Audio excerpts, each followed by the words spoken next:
சமையல் எரிவாயு cylinder நுகர்வோருக்கான biometric Aadhaar சரிபார்ப்பு குறித்து நிலவி வரும் வதந்திகளுக்கு மத்திய பெட்ரோலியம் மற்றும் இயற்கை எரிவாயு அமைச்சகம் முற்றுப்புள்ளி வைத்துள்ளது. இது தொடர்பாக மத்திய பெட்ரோலியத்துறை அமைச்சகம் வெளியிட்டிருக்கும் செய்திக்குறிப்பில் இந்த சரிபார்ப்பு நடைமுறை அனைத்து வாடிக்கையாளர்களுக்கும் கட்டாயமல்ல என்று தெரிவித்துள்ளது.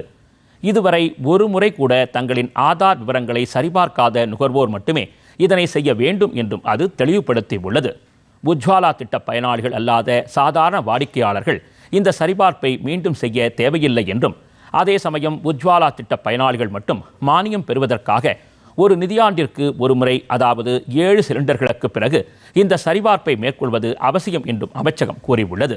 இந்த நடைமுறையை நுகர்வோர் வீட்டிலிருந்தே மொபைல் செயலி மூலம் இலவசமாக செய்து கொள்ளலாம் என்றும், இதனால் சிலிண்டர் விநியோகம் எந்த விதத்திலும் பாதிக்கப்படக்கூடாது என்றும் அரசு உறுதிபட தெரிவித்துள்ளது. எரிவாயு விநியோகத்தில் நடைபெறும் முறைகேடுகளை தவிர்க்கவே இந்த நடவடிக்கை மேற்கொள்ளப்பட்டிருப்பதாக தெரிவித்துள்ள அமைச்சகம், சிலிண்டர் தட்டுப்பாடு குறித்து தவறான செய்திகளை மக்கள் நம்ப வேண்டாம் என்று அறிவுறுத்தியுள்ளது.